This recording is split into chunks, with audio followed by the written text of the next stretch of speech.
Welcome back, dear viewers. You're still watching The Breakfast Show live on Nile TV International. It's now time for our first topic of discussion for today, and we're going to be talking about religious, spiritual, and cultural tourism in Egypt, which is rapidly growing, and this comes as a revival for the journey of the Holy Family, which includes visits to religious, archaeological, and cultural monuments and sites. And to shed more light on this topic, we're most delighted to be joined here in the studio by Miss Allki Thomas, and she's a tourism expert. First of all, good morning, and thank you so much for joining us. Doctor, first of all, I would like to talk about the importance of reviving the path of the Holy Family in Egypt. And we know that people come from across the globe to visit certain places that is related to this route. Exactly. And as we all know that it was announced by the Pope of Vatican like 3 years ago. Yes. For the Eastern Church, and it's about time for the Western Church, and it's about time for the Greeks as well to encourage this cooperation based on the bilateral cooperation between Egypt and Greece and the trilateral between Egypt, Greece and Cyprus. Doctor, also if you can tell us about the VIPs or the important people that came to visit, or the groups that came to visit Egypt in light of what you have just said. We had an inauguration of St. George Monastery in Old Cairo, and His Excellency, the President, the Greek President, Mr. Prokopis Pavlopoulos, with his spouse, honored us with the attendance. It calls the Rotonda of St. George Monastery. And meanwhile, I would like to tell you that there is a small surprise in this area that I wish if I could announce about it now, so we can encourage more and more the cooperation concerns the path of the Holy Family. Yes. Okay, so we'd like to know more about this and more about the path. We should start to encourage the cooperation between Greece, Cyprus and Egypt more and more in tourism. For the Eastern Church, we are talking about 250 million Greek Orthodox all over the world. We have around, beside our patriarchate for the whole Africa, based in Alexandria, we have total 13 patriarchates all over the world. So that was very important. Number two. The destination of the path is around 25 points. The destination total of 25 points. So, and the Ministry of Tourism is doing a marvelous work, because I follow up this work for like a couple of years, and they will start the first part. Starting from between 3 to 5 years, already 4 years passes, with Old Cairo, or let's say in Cairo, some destinations, and Wadi Natrun, and Dir al-Mahara in Asyut. So in Old Cairo, we have in the monastery, in St. George Monastery, the Greek one, there is another small church in the Greek cemeteries that has a well where Virgin Mary washed Jesus' clothes there. And I would suggest the ministry to visit this area. Yes.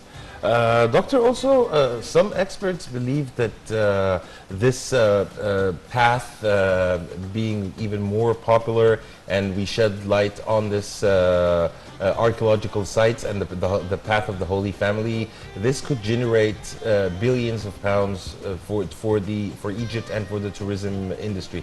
To what extent do you agree with that? Of course I do agree. It's not only religious, it's archaeological. This is a history. The path is very unique. Nobody has it all over the world. It's not, we don't concentrate only for religiously issues. It's a history. It will become a history. Like you visit the pyramids or the museums, path is the same as well. Let me ask you about the most famous and important places here in Egypt when it comes to the route of the Holy Family. As I mentioned before, Deir el-Mahara, the monastery in Asyut, El-Matariya tree, in Old Cairo we have Abu Serga Church, Virgin Mary's in Maadi. These are the major that we, Ministry of Tourism. I mean, do we have, for example, field trips or something that is related to these places organized or arranged according to the route itself? I did not hear anything yet arranged, but what I know that our former Minister of Tourism, the Greek Minister of Tourism, Mrs. Elena Kudura, signed a few years ago with our former Egyptian Minister of Tourism, Hichem Zazouan, a protocol agreement, and they already signed many MOUs to exchange programs, Egypt and Greece to exchange programs for the third countries to visit here in Egypt. So we should encourage this. If you can tell us more, Doctor, about the Coptic Christian pilgrimage in Egypt. Tell us more. I mean, what happened exactly, what took place back then? If you can tell us more background details about that. About the Coptic? Yeah, about the pilgrimage. Which pilgrimage? The Christian pilgrimage. The path, I mean, in relation to the path of the Holy Family in Egypt. Especially that recently the Pope also, when he visited, the Pope of Vatican, when he visited Egypt, he said it's going to be a pilgrimage to Egypt. Yes, yes, it is true. Yes. Okay, talking also about the Holy Family in Egypt and talking about promoting more awareness among people, especially among the children, the new generation, for example. Tell us more about these trips.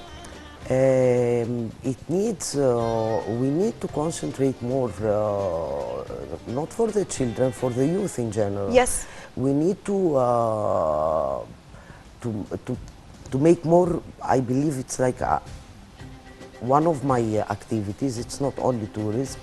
One of the activities are business gatherings that we make on monthly basis between Greeks, Egyptians, and usually businessmen, and we always invited a governmental entity to make us a presentation of the potentials that we have, so we can exchange in tourism, trading, and investment. This year, my meetings will be included by youth. It's a CSR program, and I already announced for the Egyptian youth are more welcome in my meetings, and the Greeks of my community are most welcome, of course. So they can start, the new generation start to be benefited of these meetings, to be upgraded with the potentials that we have in the country and in Greece as well. I think also the most important part when it comes to, we all know the deeply rooted relation between Egypt and Greece, and now talking about the trilateral relation, talking about Egypt, Greece, Cyprus. As we are talking about the new generation, let me ask you about more tourism sites that they are interested in. What do they like in Egypt? Do you have other places that they would like to visit beside the religious sites? Of course, they like Sharm el-Sheikh, they like Hurghada, they like El Gouna. Cultural sites? They like the pyramids, of course. Al-Khalili for shopping, which is the most important, mainly for ladies. The museums, the Egyptian museum, they are aware that we have a new museum that is not ready yet, but Greeks know, and they are interested to see more museums here in Egypt. Not only the archaeological, we have many. We have the Islamic, we have the Coptic. Dr. I'll ask just to go to a short break, and then we'll be back to resume our discussion here in the studio on The Breakfast Show. So dear viewers, stay tuned and we'll be right back.